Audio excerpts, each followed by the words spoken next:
வணக்கம். உலகெங்கும் உள்ள ஜோதிட ஆர்வலர்களே, ஜோதிட அபிமானிகளே, மாதாபிதா குரு தெய்வம் வணங்கி இன்றைய பிரபஞ்சத்தில் வானவெளி மண்டலத்தில் பஞ்ச பூதங்களையும் நவகோள்களையும் வணங்கி இன்றைய பதிவு இனிய நாளாக எல்லாம் வல்ல பஞ்சபூதங்களையும் பிரபஞ்சத்தையும் நவகோள்களையும் துணை புரிய இன்றைய பதிவில் யோகங்கள் எங்கே, அதாவது நாம் ஒரு இடத்தில் யோக ஜாதகம் அல்லது சாதாரண ஜாதகமா என பல வகைகள் உள்ளன.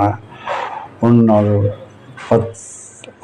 7 10 1 5 9 மற்றும் ஆட்சி உச்சம், இப்படி ஒரு கிரகங்களுடன் இணையும் பொழுது பல யோகங்கள் கூறப்படுகின்றன. அந்த வகையில் 9ஆம் இடத்தில்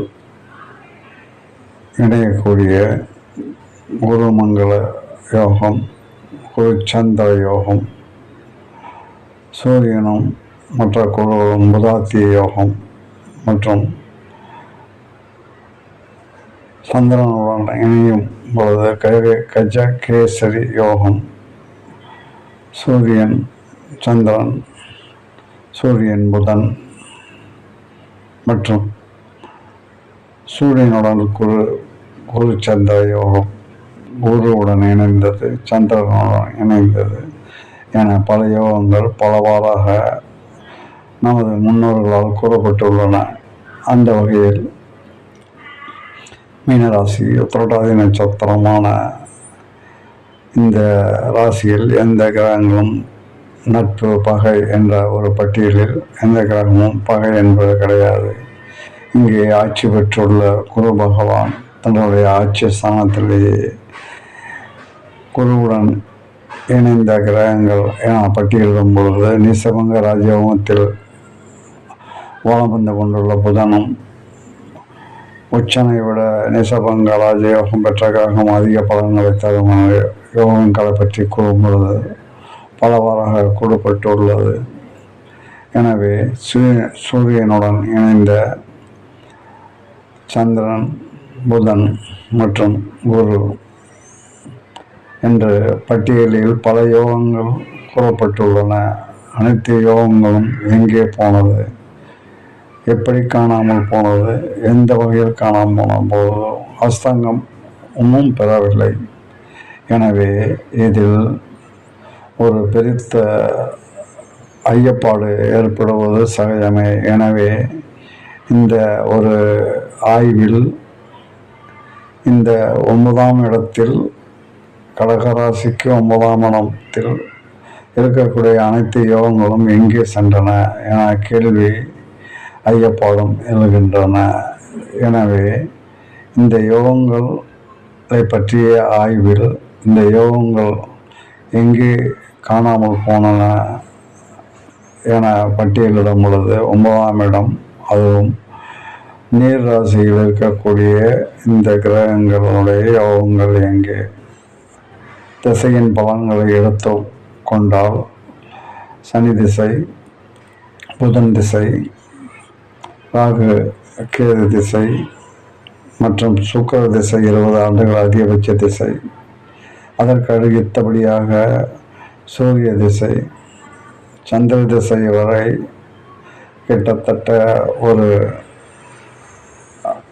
அதிகபட்சமாக 120 ஆண்டுகளில் 70 ஆண்டுகளை கடந்தும் இத்தனை திசைகளில் ஏற்படக்கூடிய பலன்கள் எங்கே சென்றன, பல சூட்சமங்களுடன் பல அறிஞர்கள், யஜ்ஞர்கள், ஜாம்பவான்கள் கூற்றுப்படி எங்கே சென்றன மேற்படி யோகங்களை பற்றிய பட்டியலில் நீண்டு கொண்டே இருக்கின்றன என ஐயப்பாடுகளில் ஆய்வுக்கு எடுத்துக்கொண்டோம் என்றால் இந்த 9ஆம் இடம் தானா என்ற ஐயப்பாடு எழுகின்றது.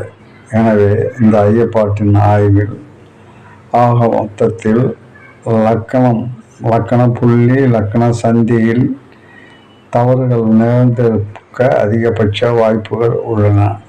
எனவே சந்தியில் அல்லது லக்கண ஆரம்பத்தில் அல்லது லக்கணத்தினுடைய முடிவில் இயங்கக்கூடிய கிரகங்களுடைய பலன்கள் எவ்வாறு மாறுபட்டு விளங்குகின்றன என ஒரு நீண்ட ஆய்வில் லக்கணங்கள் தவறாக இருப்பதற்கு வாய்ப்பு உள்ளதா என சரிபார்க்கும் வேலையில் ஈடுபட வேண்டியது ஆகிறது. ஆக மொத்தத்தில் லக்கணம் மாறும் பொழுது இந்த 9ஆம் இட யோகனுடைய சிறப்பு 8ஆம் இடமாக மாறுவதற்கும் மறைவு ஸ்தானமாக மாறுவதற்கும் அதிக வாய்ப்புகள் உள்ளது என்பது எமக்கு கிட்டிய ஆய்வின் முடிவுகள் எனவும் எடுத்துக்கொள்ளலாம். எனவே யோகங்கள் பட்டியல் நீண்ட வரிசையில் ஓடிப்போனவனுக்கு 9ஆம் இடத்தில் அதுவும் நீர் ராசிகளில் இத்தனை கிரகங்களினுடைய சேர்க்கை யோகங்கள் எங்கே காணாமல் போன, எப்படி அது 9ஆம் இடமாக இல்லாமல் 8ஆம் இடமாவதற்கு வாய்ப்பு உள்ளதா என ஆய்வுகள் எடுக்கும் பொழுது கண்டிப்பாக உள்ளது. மறைவு ஸ்தானத்தில் அனைத்து யோகங்களும் மாறும் பொழுது அனைத்து யோகங்களும் 8ஆம் இடம் அஷ்டமஸ்தானத்தில் சென்று மறையும் பொழுது அனைத்து யோகங்களும் நிகழ்வதற்கு வாய்ப்பு இல்லை என்ற ஒரு ஆய்வு முடிவுகள் தான் நமக்கு கிடைக்கப்பெறுகின்றன. எனவே கண்டிப்பாக இந்த 9ஆம் இடம் என்பது 8ஆம் இடம் மாறும் பொழுது லக்கணம் மாறுவதற்கான அதிகப்படியான வாய்ப்புகள் உள்ளன என்ற ஆய்வு முடிவில் அனைத்து யோகங்களும் காணாமல் சென்று விட்டன என்று ஒரு ஆய்வின் அடிப்படையில் பார்க்கும் பொழுது இத்தனை திசைகளை கடந்தும் எந்த ஒரு யோகங்களும் நடைபெறவில்லை. எனவே கண்டிப்பாக இந்த ஆய்வின் முடிவில் கண்டிப்பாக அது மறைவு ஸ்தானமான லக்கணம் மாறும் பொழுது மறைவு ஸ்தானத்தில் பயணிக்கிறோம், தொடரும், வளரும். நன்றி, வணக்கம்.